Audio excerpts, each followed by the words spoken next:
할렐루야. 아멘. 우리 2023년 우리 새해 첫 금요기도회를 드리는 우리 중부교회 성도님들 모두 주님의 평강과 은혜가 충만하시기를 축복합니다. 자, 이 시간 드리는 기도회에 우리 주님의 영광이 가득하길 소망합니다.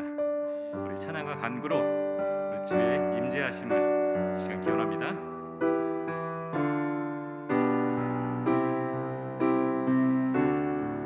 함께 찬양합니다. 내 눈 주의 영광 보네. 내 눈 주의 영광을 보네. 우리 가운데 계신 주님 그 빛난 영광, 그 빛난 영광 온 하늘 덮고 그 찬송 온 땅 가득 내 눈 주의 영광을 보내. 내 눈 주의 영광을 보내. 찬송 가운데 서신 주님, 주님의 얼굴은 온 세상 향하네. 권능의 발을 드셨네.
높은 가치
민족이 세상 모든 민족이 구원을 얻기까지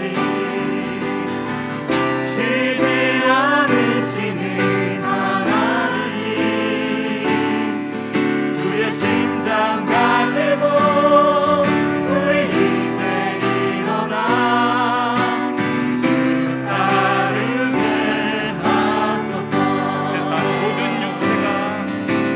모든 육체가 주의 영광 보도록 우릴 부르시는 하나님, 주의 손과 발 되어 세상을 치유하며 주 섬기게 하소서. 우리 바다 덮음같이 우리 바다 덮음같이 여호와의 영광을 인정하는 것이 온 세상 가득하리라.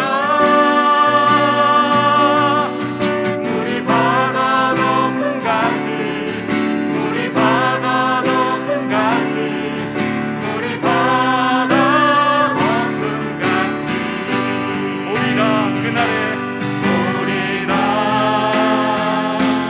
그날에 주의 영광 가득한 세상. 우리는 그때 되리 온 세상 가득한 승리의 함성. 우리 바다 덮음같이 우리 바다 덮음같이 여호와의 영광을 인정하는 것이 온 세상 가득하리라. 우리 바다 덮음같이 우리 바다 덮음같이 우리 바다 우리 한 번 더 고백합니다. 우리 바다 덮음같이 우리 바다 덮음같이 여호와의 영광을 인정하는 것이 온 세상 가득하리라. 우리 바다 덮음같이 우리 바다 덮음같이 우리 바다 덮음같이. 할렐루야. 아멘.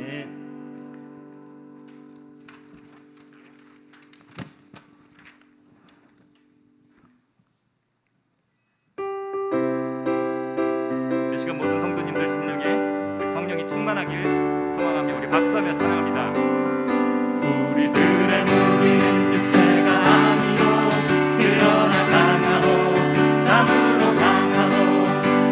우리들의 무기는 육체가 아니요 그러나 강하고 성령 안에서 견고한 진을 파하는 강력이요 강한 힘이요 참으로 강하고 견고한 진을 파하는 강력이요 강한 힘이요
할렐루야. 네. 우리 주님께서 올 한 해 우리와 늘 동행하시고 우리 안에 임재하시길 간절히 소망합니다. 교회의 사역 위에 함께 하시고 제자됨을 위해 훈련하며 나아가는 교회가 되게 하여 주시옵소서. 우리 시간 간절히 기도하며 금요 기도회로 나아가도록 하겠습니다. 사랑과 은혜 주님 감사를 드립니다. 주님께서 내려주신 귀한 사역 위에 축복하시고 우리의 마음과 우리의 정성과 우리의 뜻을 다할 수 있는 귀한 시간 될 수 있도록 주여 함께하여 주시옵소서. 주님 올 한 해 주님께서 우리와 늘 동행하시고 우리와 늘 임재하시길 간절히 소망합니다.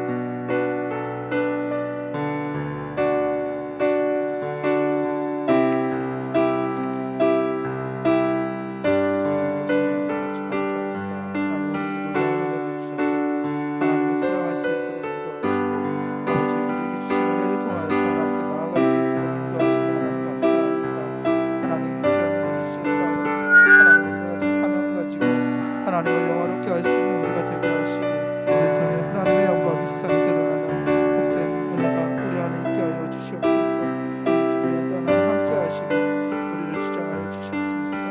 예수 그리스도의 이름으로 기도합니다.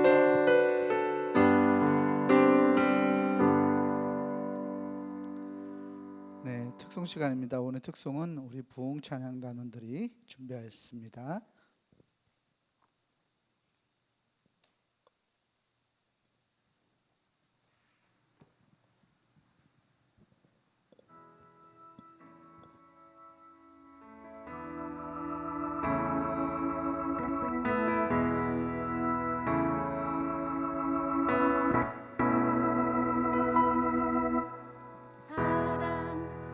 좁은 길 누가 그 길을 가려나 겸손 그 이름 없는 길 누가 그 길을 가려나 사랑 그 좁은 길 누가 그 길을 가려나 겸손 그 이름 없는 길 누가 그 길을 가려나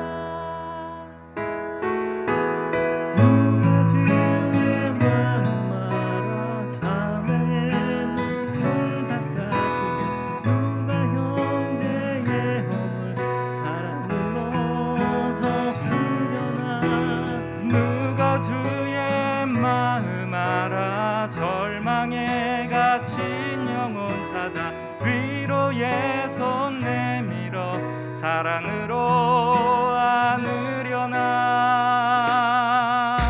사랑 그 좁은 길 누가 그 길을 가려나 겸손 그 이름 없는 길 누가 그 길을 가려나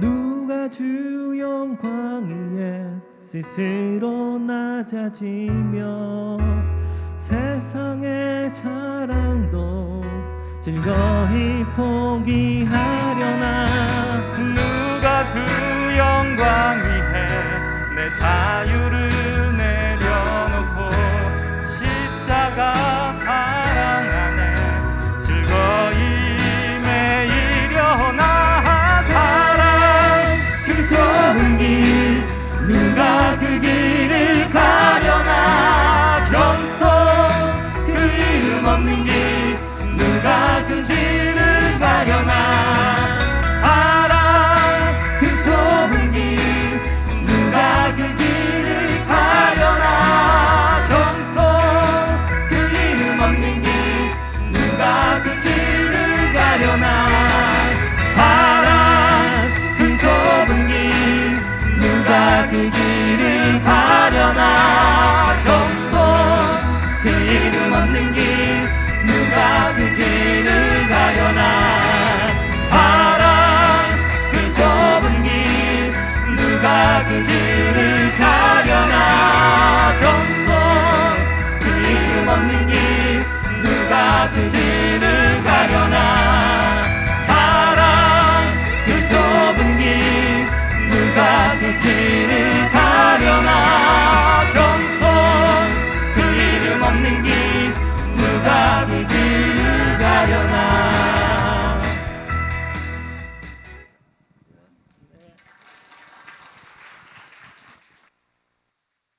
귀한 찬송으로 영광 돌리시는 우리 부흥 찬양단원들에게 다시 한번 큰 박수로 부탁드립니다. 네, 오늘 우리에게 주시는 말씀 보겠습니다. 이사야서 60장 1절에서 9절까지 말씀입니다. 이사야 60장 1절에서 9절까지 말씀입니다.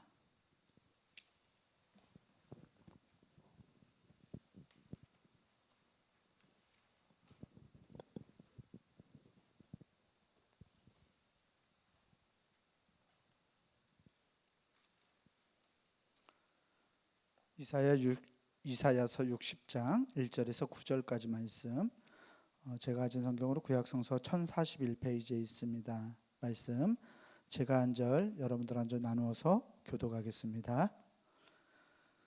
일어나라, 빛을 발하라. 이는 내 빛이 이르렀고 여호와의 영광이 내 위에 임하였음이니라.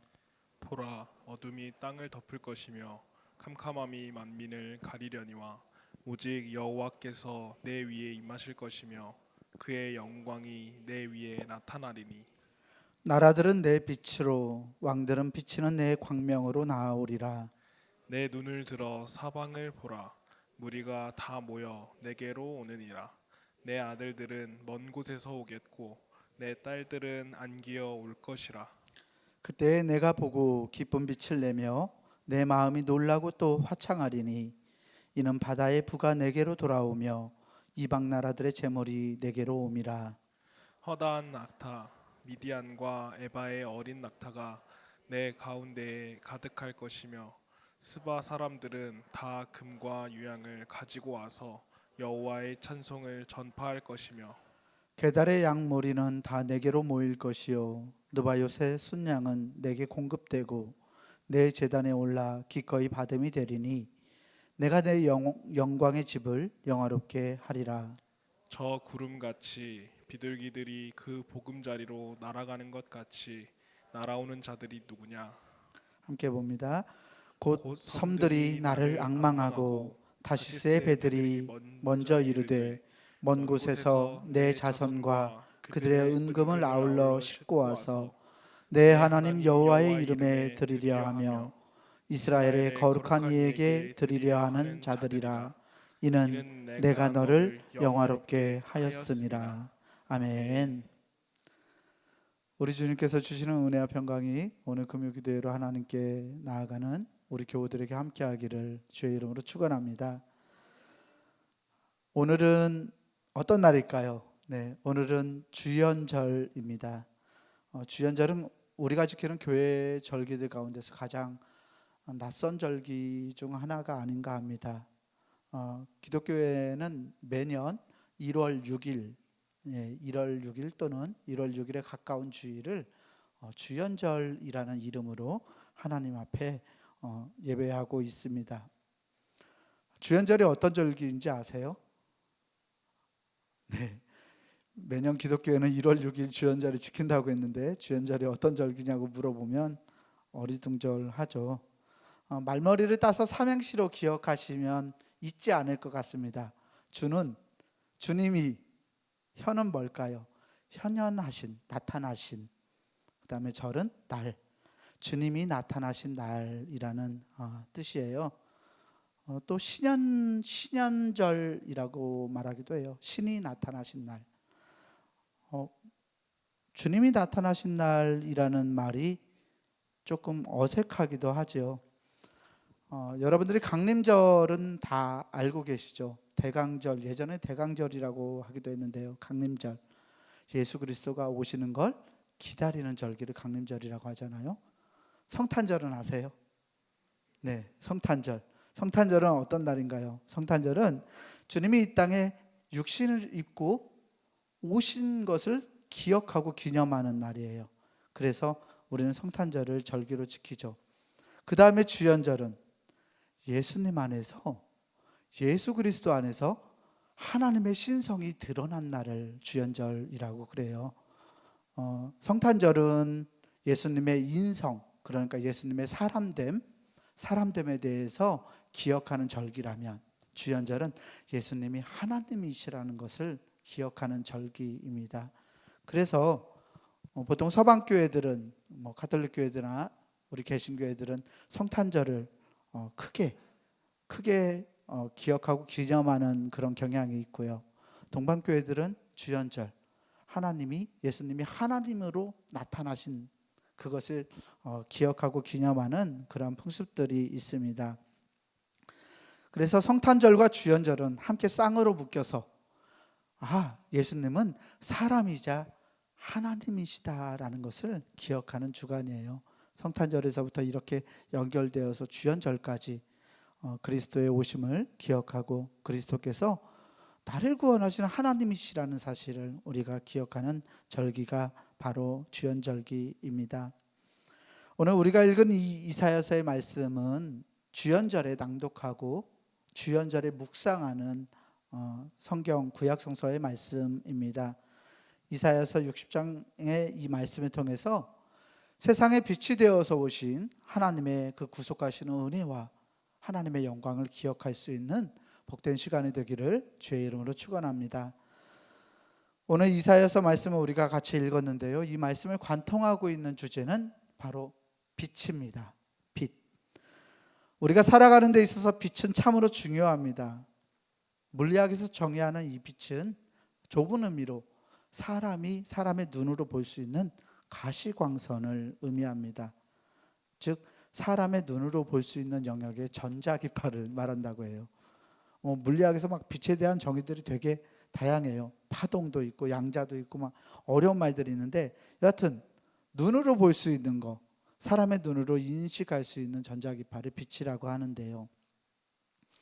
사람은 빛에 의존해서 사물을 봅니다. 빛이 없으면 사람은 사물을 볼 수 없습니다. 만약 빛이 없다면 우리는 한 치 앞도 볼 수 없는 암흑의 세계를 살아갈 수밖에 없을 겁니다. 빛은 우리가 사물을 분간하고 무언가를 파악할 수 있게 해줄 뿐 아니라 생명을 유지하게 하는 에너지이기도 합니다. 우리는 그냥 빛을 이렇게 밝은 거라고 생각하는 경향이 있지만 사실 빛은 에너지예요. 빛은 에너지죠. 특별히 생명과 관계되는 에너지입니다. 식물들이 무엇을 에너지 삼아서 자라죠? 빛, 태양빛. 빛을 에너지를 이용해서 식물들은 자라고 성장하고 에너지를 만들어내고 열매를 맺습니다. 동물들은 그 식물을 먹고 살아갑니다. 그 식물을 먹음으로 인해서 동물들은 에너지를 식물로부터 얻어내죠. 사람은 어떨까요? 식물과 동물들을 먹어서 에너지를 흡수합니다. 그러면 만일 빛이 없으면 사람은 어떻게 될까요? 단순히 앞을 못 보는 정도가 아니라 생명을 유지할 수 없게 됩니다. 빛이 없으면 식물이 없을 것이고, 식물이 없으면 동물이 없을 것이고, 동물이 없으면 사람도 존재할 수 없기 때문입니다. 그래서 빛은 생명의 근원이라고 말할 수 있습니다. 성경에서 빛은 굉장히 중요한 생명의 근원으로 등장합니다. 막 이렇게 어려운 식물, 에너지 이런 이야기를 하지 않아도 창세기에서부터 성경은 이야기하죠. 빛이 있으라. 하나님이 이 생명 모든 것들의 근원이 되신다는 표현을 빛이 있으라는 하나님의 말씀으로부터 시작하고 있습니다. 유비적인 의미로도 이 빛이라는 것은 아주 긍정적인 의미를 가지고 있어요. 빛이 없는 세상을 어두움, 흑암 이렇게 말하죠. 이런 어둠과 흑암, 어둠이나 흑암 이런 것들은 어떤 고난, 공경, 어려움들을 상징합니다. 반면에 빛이라는 말을 우리가 머릿속에 떠올리면 이 빛은 희망이나 어떤 밝은 세계, 또 기쁨과 영광이 있는 것을 우리가 떠올리게 됩니다. 그런 결과로 우리는 선과 악을 대비할 때도 선은 빛, 악은 어둠이라고 그렇게 이해하죠. 빛은 생명을, 어둠은 죽음을 상징하기도 합니다. 여하튼 빛은 생명과 살아있음, 어떤 것의 근원이 된다는 긍정적인 의미를 가지고 있는 단어입니다. 오늘 우리가 읽은 이사야서에서 이사야 선지자는 생명의 빛에 대해서 선언함으로써 오늘 말씀을 시작하고 있습니다. 이사야서 60장 1절 말씀을 이사야 선지자는 이렇게 시작하는데요. 제가 읽어보겠습니다. 일어나라, 빛을 발하라. 이는 내 빛이 이르렀고 여호와의 영광이 내 위에 임하였음이니라. 아멘. 방금 읽었던 이 개역개정 성경에서는 잘 드러나지 않습니다만 선지자는 지금 예루살렘을 향하여서 선포하고 있어요. 그러니까 이 말을, 선지자의 말을 듣는 사람들이 예루살렘이에요. 세번역 성경에서는 이 말씀을 이렇게 번역합니다. 예루살렘아, 일어나서 빛을 비추어라. 구원의 빛이 너에게 빛이었으며 주님의 영광이 아침해처럼 너의 위에 떠올랐다. 아멘. 선지자는 예루살렘에게 선포합니다. 일어나서 빛을 비추라 라고 말입니다. 그렇다면 왜 선지자는 예루살렘에게 일어나서 빛을 비춰라 라고 말씀하고 있을까요? 일어나서 빛을 비추라 라고 선지자가 이렇게 선포하는 대상인 이 예루살렘은 이 말 속에서 예루살렘에 처해 있는 어떤 어려운 상황을 우리에게 반증해 주고 있습니다. 생각해 보세요. 예루살렘에게 왜 일어나라고 할까요? 예루살렘이 일어나 있지 않으니까. 예루살렘에게 왜 빛을 비추라고 말할까요? 예루살렘이 빛을 비추지 못하니까 말입니다. 오늘 말씀 앞장인 이사야서 59장에서는 하나님의 백성들이 행한 어떤 죄악, 하나님의 백성들의 악에 대해서 고발하고 있습니다. 빛과 어둠의 날카로운 대비가 이사야서 59장은 어둠으로, 이사야서 60장은 빛으로 그렇게 대비가 놓여 있습니다. 이사야서 59장에서는 하나님의 백성들이 행하고 있었던 죄와 불의함에 대해서 폭로합니다. 백성들이 처해 있는 상황은 도무지 정의라는 것이 살아있지 않는 그러한 세상이었습니다. 어둠의 상황, 빛이 없는 상황, 하나님의 공의가 나타나지 않는 상황. 그래서 이사야 선지자는 59장에서는 하나님의 백성들의 불의를 이러한 말로 고발합니다. 이사야서 59장 9절 말씀을 보면 선지자가 이렇게 말하는 걸 알 수 있어요. 그러므로 정의가 우리에게서 멀고 공의가 우리에게 미치지 못한즉 우리가 빛을 바라나 어둠뿐이요 밝은 것을 바라나 캄캄한 가운데에 행함으로. 아멘. 59장 말씀을 보면 이 예루살렘으로 일컬어지는 이스라엘 백성들이 어떤 칠흑 같은 어둠 속에서 살아가고 있는 것을 알 수 있습니다. 그들은 정의와 공의와 평강의 이 길이 사라져버린 삶을 살아가고 있었습니다. 하나님의 백성들이 스스로 지은 죄악들이 하나님과 백성들을 갈라놓았습니다. 사람들의 죄가 더 이상 하나님의 얼굴을 보지 못하게 만들었어요. 하나님의 얼굴을 보지 못한다는 말은 하나님의 은혜를 받지 못한다는 말이에요.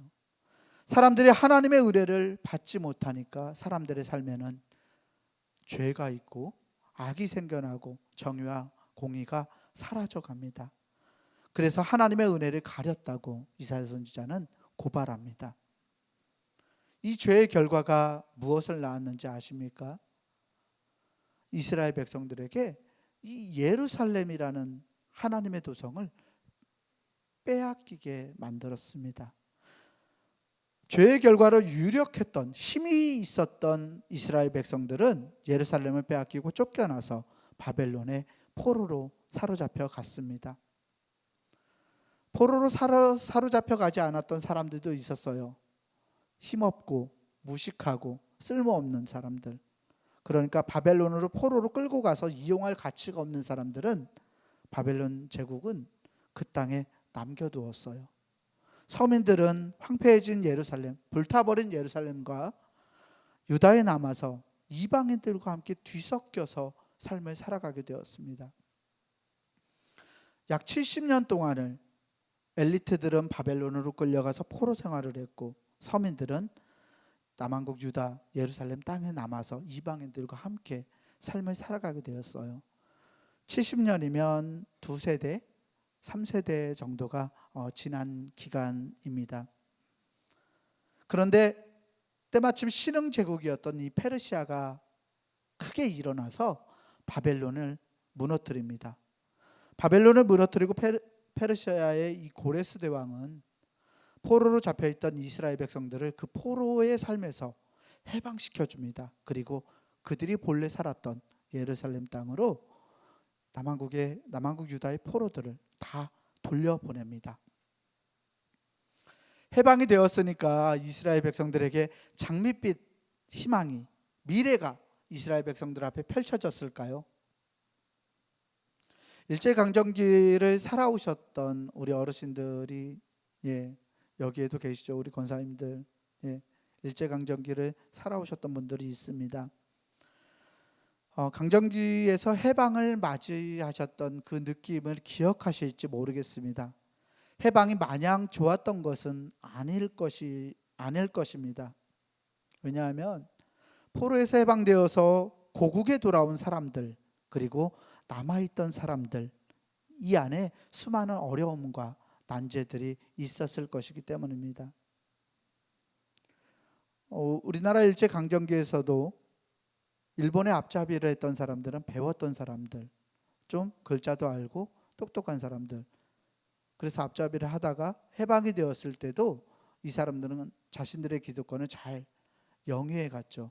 그래서 미 군정의 어떤 부하들이 되어서 여전히 자신들의 명맥을 이어갔던 것을 볼 수 있는데요.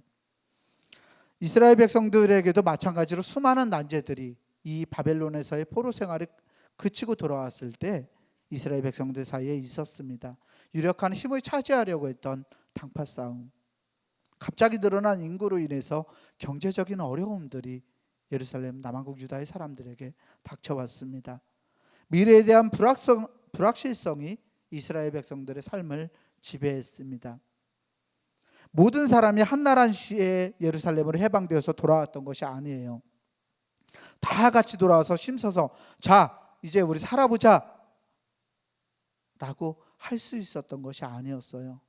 여러 차례에 걸쳐서 백성들은 1차, 2차 이렇게 포로되었던 백성들이 고국으로 시간을 두고서 귀환했습니다. 그 땅에 남아 살아갔던 사람들, 먼저 돌아왔던 사람들, 그리고 나중에 돌아온 사람들, 이 사람들이 다 섞여서 이 공동체 안에서 각자의 삶을 살아나기 위해서 여러 가지 투쟁들이 이스라엘 백성들 사이에 일어났을 것입니다. 서로를 이용하기도 하고 속이기도 하고 서로를 의심하기도 하면서 하루하루를 보냈을 것이라 생각합니다. 생각해 보세요. 70년 전에 우리 할아버지가 이 예루살렘 땅에 남게 되어서 그 포도원들을 바벨론 제국 사람들한테 받아서 기르고 양육하고 그렇게 살아갔어요. 그런데 본래 땅의 주인들이 돌아왔어요. 70년 후에. 어떤 일이 벌어졌을까요? 서로 내 거라고, 우리 집합 거라고, 인정하는 사람과 인정하지 않는 사람, 뺏으려는 사람과 뺏기지 않으려는 사람들이 서로 아우성처럼 이스라엘 공동체를 잠식해가고 있었습니다.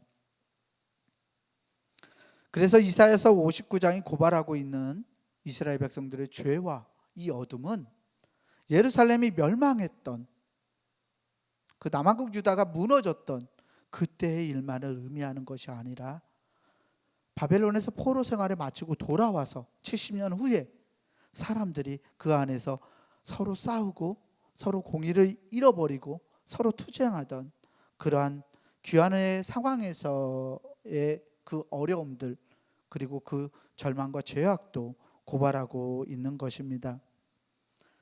이때 이 백성들의 어두운 상황, 흑암의 상황, 이 상황을 바라보셨던 분이 있습니다. 바로 하나님이십니다. 하나님은 어둠 속에 있는 백성들을 보셨어요. 이 백성들에게 희망이 없다라는 것을 보았습니다. 백성들에게 하나님의 공의도, 정의도, 하나님을 믿는 믿음도 없다는 것을 하나님은 보셨습니다. 그런데 하나님은 이 백성들의 상황을 보시고 하나님께서 스스로 구원을 베푸시기로 작정하셨어요. 백성들과의 언약 관계에 기초할 수 없어서 언약 관계 아시죠? 나는 너의 하나님이 되고 너는 나의 백성이 된다. 너희들이 나의 말씀에 순종하면 내가 너의 하나님이 되겠다. 이 관계가 이루어질 수 없는 상황이에요. 백성들이 더 이상 하나님을 신뢰하고 살아갈 수 없었어요. 우리식으로 바꿔볼까요? 70년 동안은 예배드리지 못했다고 생각해 보세요. 70년 후에 사람들이 모였을 때 우리가 어떻게 예배를 드렸었지? 이것들을 기억하고 하나님 앞에 바르게 예배할 수 있는 사람들이 얼마나 있었을까요? 한 세대, 신앙을 가지고 있었던 이 바벨론으로 끌려갔던 세대들이 기억했을지 몰라요. 근데 그들의 아들, 그들의 손자가 할아버지의 때 신앙을 기억하고 그렇게 신앙으로 삶을 살아내는 일이 가능했을지 생각해 보십시오. 하나님은 이스라엘 백성들이 이 언약 관계를 지켜갈 수 없다는 것을 아셨습니다. 그래서 하나님은 이제는 백성들의 이 악한 행위를 스스로 심판하실 수 있는 심판자로 오시겠다. 그리고 하나님의 공의를 믿고 바라는 사람들에게는 구원자로 내가 임하겠다라고 선언하십니다. 그리고 백성 가운데 하나님이 오십니다. 이사야 선지자는 오늘 이 예루살렘을 회복하시는 하나님, 불의와 부정의와 어둠을 심판하시고 하나님의 구원을 바라는 사람들에게 자비와 긍휼을 베푸시는 그 하나님이 오신다는 것을, 임재하신다는 것을 백성들에게 선포하고 있는 것입니다. 그래서 선지자는 예루살렘아 일어나서 빛을 비춰라 라고 말합니다. 구원의 빛이 너에게 빛이었다. 하나님의 영광이 아침 해처럼 너의 위에 떠올랐다라고 선언합니다. 예루살렘 땅을 덮은 어둠을 뚫고 하나님께서 그 어둠에 빛으로 임하실 것이고 하나님의 영광이 그 안에 나타날 거라고 선지자는 선포하고 있는 것입니다. 이스라엘 백성들이 하나님의 임재를 기대할 수 없었던 흑암 같은 상황에도 불구하고 하나님의 구원은 백성들에게 임하셨습니다. 그들이 회개하고 하나님 제가 잘못했어요 라고 마음을 돌이켜서가 아니라 하나님께서 먼저 백성들에게 다가와 주고 계십니다. 인간의 속박과 고통과 어둠의 현실을 부수고 어둠 속에서 갑자기 그 어둠을 꿰뚫고 비춰지는 저 빛처럼 하나님이 이스라엘에게 찾아오시는 것이 오늘 이사야 선지자가 선포하고 있는 하나님의 빛입니다.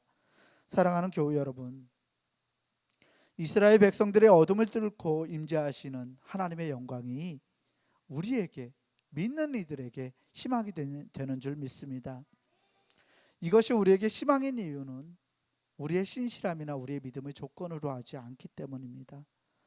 하나님의 은혜가 우리에게 희망인 이유는 하나님께서 먼저 우리에게 다가와 주시고 하나님께서 먼저 우리에게 은혜를 비춰주시기 때문입니다. 절망의 상황을 사람들이 스스로 이겨낼 수 있다면, 사람의 힘으로 절망을 이겨낼 수 있다면 하나님의 임재가 오늘 말씀에서처럼 감격이 되지는 않을 겁니다. 이스라엘 백성들은 칠흑 같은 어둠 속에 있었고 백성들 스스로 그 어둠을 헤쳐낼 수 없었지만 몰려드는 그 어둠을 꿰뚫고 하나님께서 다가오셨고 임재하셨습니다. 그래서 이사야 선지자는 하나님의 영광, 그 하나님의 빛이 백성들 가운데 도달하고 있다는 것을 선포하고 있습니다. 너무나 암울했던 상황 속에서 삶을 위협하는 이 어둠의 흑암의 위협 속에서 빛이 궁극적으로 승리할 것이라고 이사야 선지자는 확신했던 것입니다. 사랑하는 성도 여러분, 어둠 속에서 이런 확신을 가졌던 사람들이 성경과 그리스도교의 역사 속에 자리하고 있습니다. 우리가 잘 알고 있는 의로운 사람 욥은 그런 확신을 가졌던 사람이었습니다. 욥기 19장 25절 말씀을 보면 욥이 고통의 깊은 암흑 속에서 이렇게 고백하는 것을 볼 수 있습니다. 내가 알기에는 나의 대속자가 살아계시니 마침내 그가 땅 위에 서실 것이라. 아멘. 욥이 고백해요. 내가 알기로는 나를 대속하시는 자가 살아계셔서 마침내 그분이 땅 위에 서실 것이다. 그분이 임하실 것이다. 나를 대속하실 것이다 라고 고백합니다. 로마의 카타콤 지하묘지를 전전했던 처음 교회의 그리스도인들은 절망적인 상황 속에서도 확신을 가지고 기도와 예배의 삶을 유지해 갔습니다. 그들은 한치 앞을 알 수 없는 자신의 목숨이 위협당하는 그 박해의 상황을 살아갔지만 빛이신 하나님께서 궁극적으로 승리하실 것이라고 굳게 확신했던 것입니다. 2차 세계대전 당시에 강제 수용소에 있던 유대인들도 절망의 상황 속에서 자신들이 갇혀 있었던 이 감옥의 벽에 나비를 그려서 희망을 노래했습니다. 일제강점기 때 우리 신앙의 선조들은 고통과 절망 속에서도 피의 할렐루야를 부르면서, 정말 피를 흘리는 할렐루야를 목청껏 부르면서 하나님을 찬송했습니다. 어떻게 그런 일들이 가능했을까요? 하나님의 궁극적인 승리, 빛으로 오실 하나님의 의의 최후의 승리를 믿어 의심치 않았기 때문입니다. 여러분, 절망을 이기는 소망의 힘은 우리들의 공로나 우리들의 능력이 아니라 오직 하나님 한 분에게 있는 줄 믿습니다. 지난 3년간 이 땅의 교회 공동체들은 전에 없던 절망을 맛보았습니다. 아니, 이 절망은 3년이 아니라 지금도 진행 중에 있습니다. 코로나 상황이 전 세계적으로 또 특별히 한국교회에서 한국교회의 믿음과 교회의 존속을 위협하는 그런 위험이 되고 있습니다. 여러분, 그럼에도 불구하고 우리에게 닥쳐진 이 절망이 우리에게 하나님을 향해 나아갈 수 있는 기회가 되는 줄 믿습니다. 고통 가운데 있었던 욥처럼, 카타콤의 처음 교인들처럼, 우리 믿음의 선조들처럼 우리 또한 우리를 구원하시는 하나님이 빛으로 이 땅에 오셨음을, 예수 그리스도가 이 땅에 우리를 구원하는 구원자로 오셨음을, 그리고 여전히 그분이 우리를 통치하시고 우리 교회의 머리가 되시고 우리의 구주가 되신다는 것을 믿음으로 고백할 수 있는 우리가 되기를 소망합니다. 하나님이 우리의 희망이시요 하나님이 우리의 구원이 되심을 고백하며 일어나 하나님의 빛을 발하고 하나님의 영광을 선포할 수 있는 저와 여러분들이 되기를 주의 이름으로 간절히 축원합니다. 이 시간 우리 나주님의 기쁨 되기 원하니 함께 찬송하고 함께 마음 모아서 기도하겠습니다.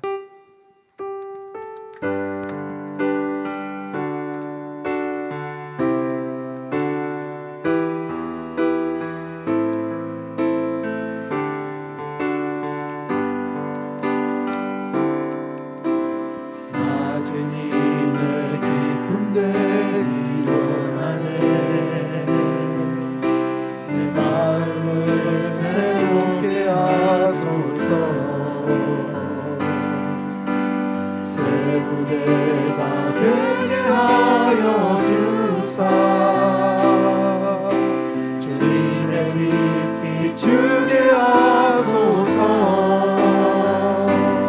내가 원하는 한 가지, 주님의 기쁨이 되는 것. 내가 원하는 한 가지, 주님의 기쁨이 되는 것. 겸손히 내 마음 드립니다. 나의 모든 것 받으소서. 나의 마음 깨끗게 씻어주사. 주의 길로 행하게 하소서. 내가 원하는 한 가지, 주님의 기쁨이 되는 것. 내가 원하는 한 가지,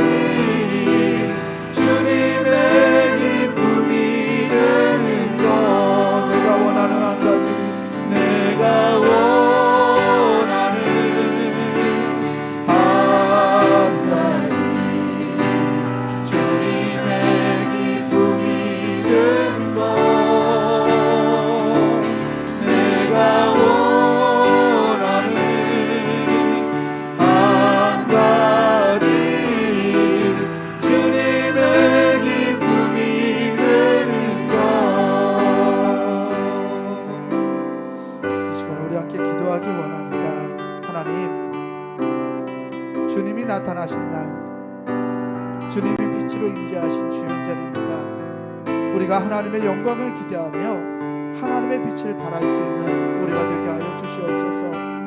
교회의 머리 되시는 예수 그리스도가 우리의 구속자가 되심을 믿습니다. 어떠한 절망의 상황에서도 주님이 우리를 이끌어 주신 것을 믿음으로 고백하고 주님 손 붙들고 나아갈 수 있는 우리 되게 해달라고, 이 시간 영광을 바라고 하나님의 빛을 발할 수 있는 우리가 되게 해달라고 주여 믿습니다. 함께 부르짖고 기도하겠습니다. 주여 믿습니다. 사랑과 은혜의 주님 아버지 감사합니다. 하나님의 영광이 세상에 드러난 주연절 하나님께 믿음으로 나아갑니다. 하나님의 빛으로 세상에 임하셨음을 말씀을 통해서 보았습니다. 하나님 이 빛이 아버지 절망의 상황 가운데 있는 아버지 의감에 있는 죄와 불 속에 있는 우리에게 희망이 되는 하나님 믿습니다. 하나님 그 가운데 우리가 거할 수 있는 자 되게 하여 주시옵소서. 아버지 주님의 인자하심이 아버지 우리에게 염려와 두려움이 아니라 우리에게 공포와 무서움이 아니라 하나님 우리에게 자비하는 기분이 되어주시옵소서. 하나님 우리가 되게 하여 주시옵소서. 아버지 주님의 빛을 하나님 우리가 의지하고 나아갑니다. 아버지 우리가 사랑하는 아버지 오직 예수 그리스도인데 아버지 우리의 구원자 되신 주님의 놀라우신데 아버지 주님의 부러지시는 아버지 하나님 그분으로 들어갈 수 있는 아버지 우리의 상황이 얼마나 아무렇더라도 하나님 우리의 상황이 정말 절망이더라도 하나님 우리가 고통과 아버지 두려움과 힘들더라도 아버지 주님께서 우리의 힘이 되시고 아버지 주님 우리의 능력이 되시고 주님의 상황을 맡겨놓을 수 있는 구원자가 되시옵소서. 고백하며 나아가 주여 우리의 인자하여 주시옵소서. 아버지 우리의 잘못을 인정할 수 있는 능력이 하나님에게만 있음을 믿습니다. 하나님의 믿음으로 고백하고 하나님 예수 그리스도의 손을 부여잡고 나아갈 수 있는 하나님의 삶을 주시옵소서. 하나님의 생활을 시작하면서 이 주연절을 맞이하면서 하나님의 나라를 하소서. 아버지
하나님 이어지는 오늘 말씀 4절 이하에서는 이제 백성들에게 나타날 백성들에게 미칠 회복에 대한 선포를 선지자가 선언하고 있습니다.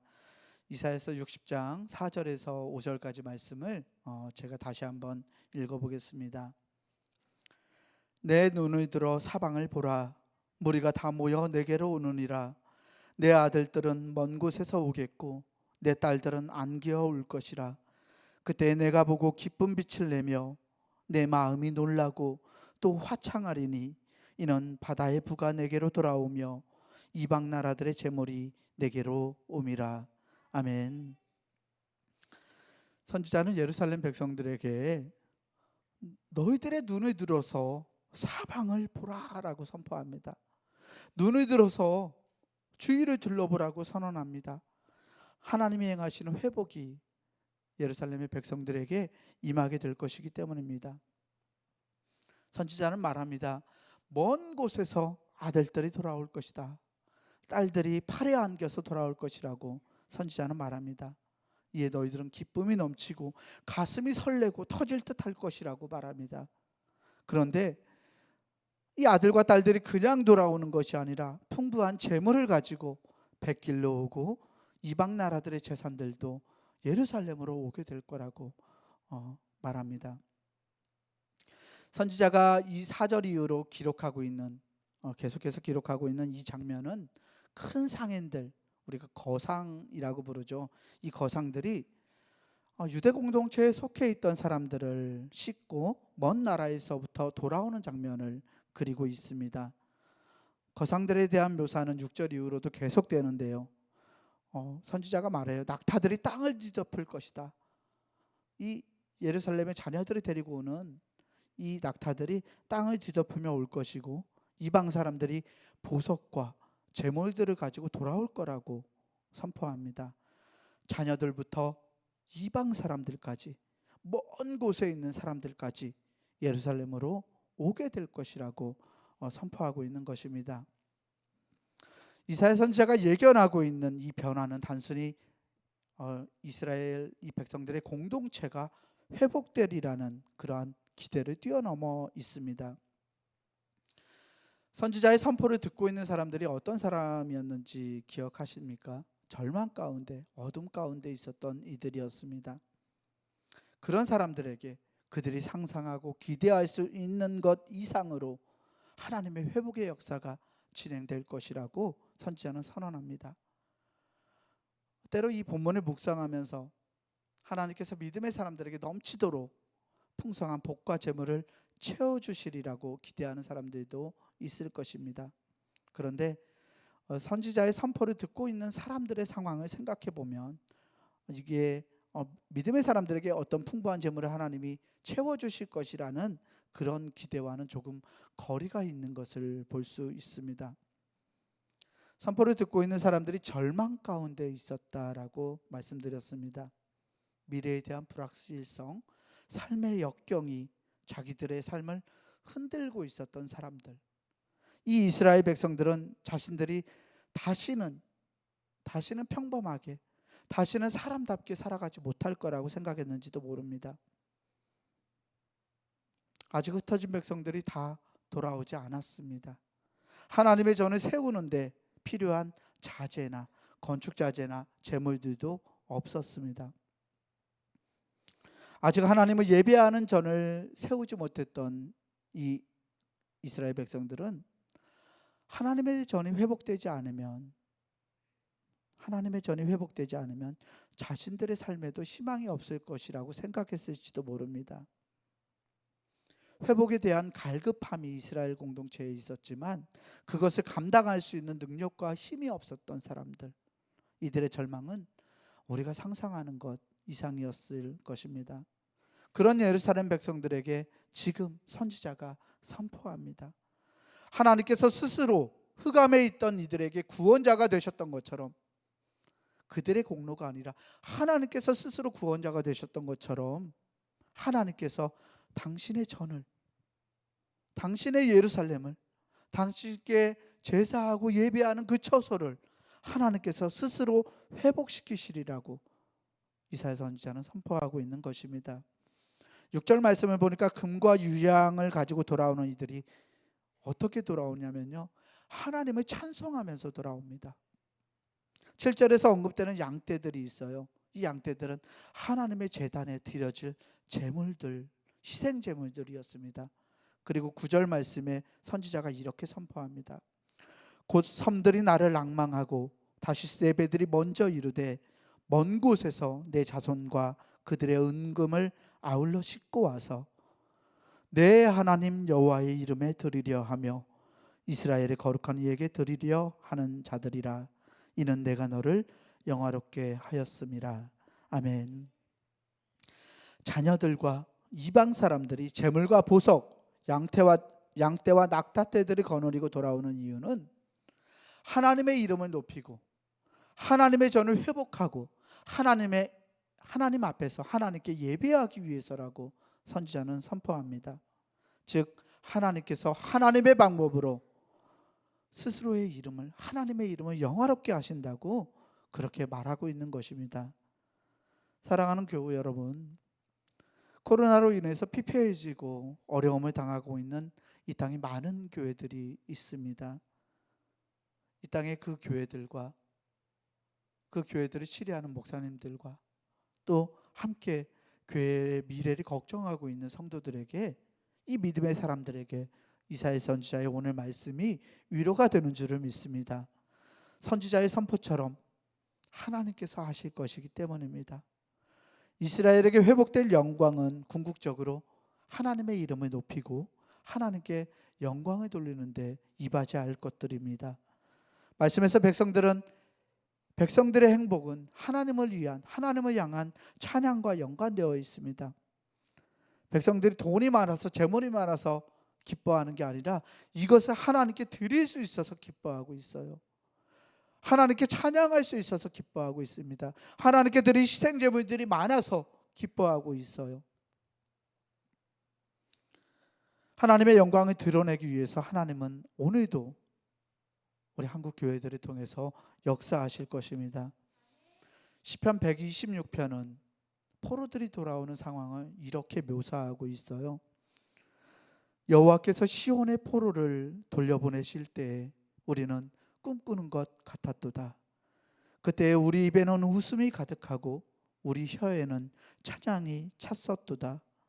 그때 문나라 가운데에서 말하기를 여호와께서 그들을 위하여 큰 일을 행하셨다 하였도다.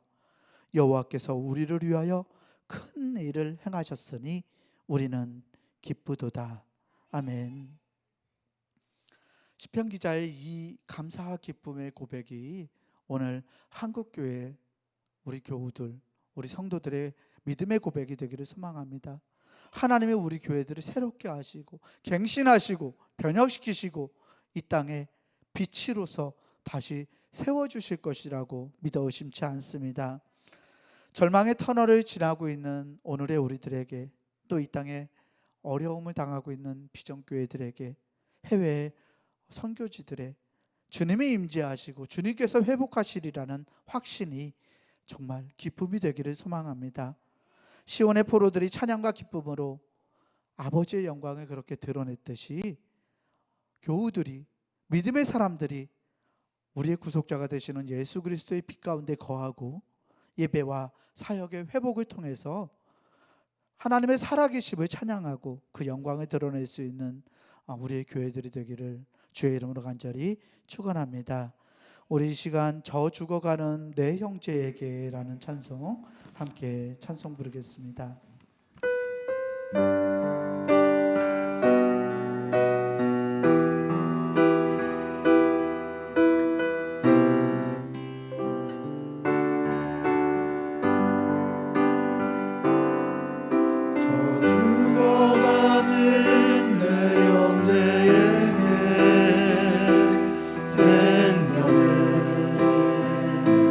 주소서 그 밤의 곤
죽어가는 내 형제에게라는 찬송을 드렸어요. 죽어가는 영혼들이 있어요.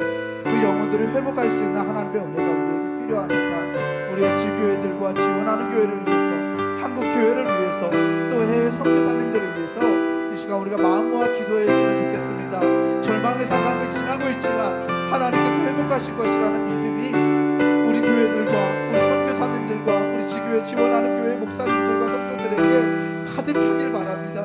하나님이 채워주셔서 하나님이 구원하시고 하나님이 스스로 회복시키시는 역사를 맛보게 해달라고 이 시간 우리 지교회 지원하는 교회 해외 선교지 한국교회를 위해서 주여 믿습니다 함께 부르시고 기도하겠습니다. 주여 믿습니다. 사랑과 은혜의 하나님 아버지 감사합니다. 하나님 회복하는 능력이 오직 하나님만 주님만 믿습니다. 아버지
섬기게 하소서.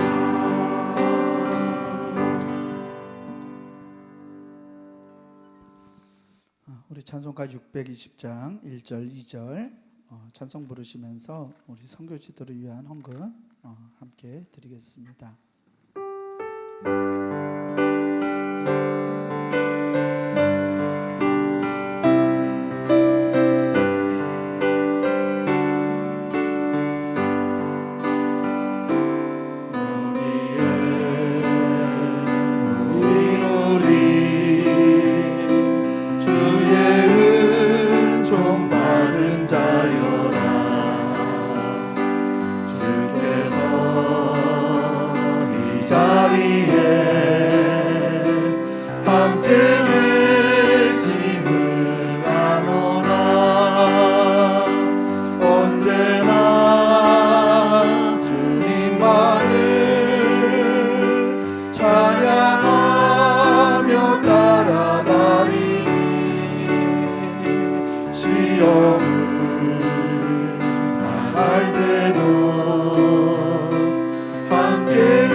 좋으신 아버지 하나님, 우리가 아무리 절망 가운데 있다 할지라도, 우리가 아무리 소망을 잃었다 할지라도 주님만이 우리의 진정한 빛이요, 주님만이 우리의 소망 되심을 믿습니다.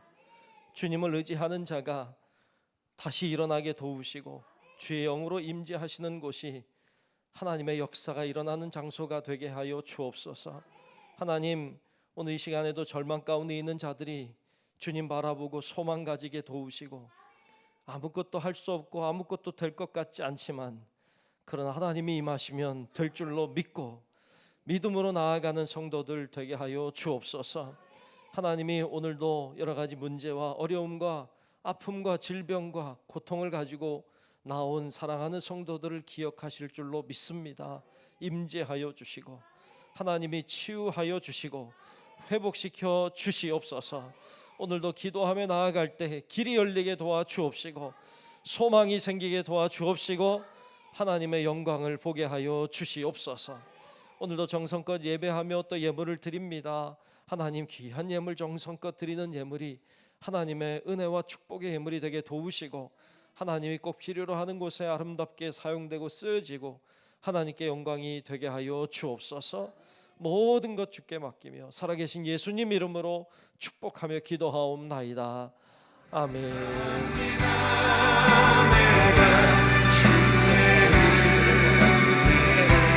나의 삶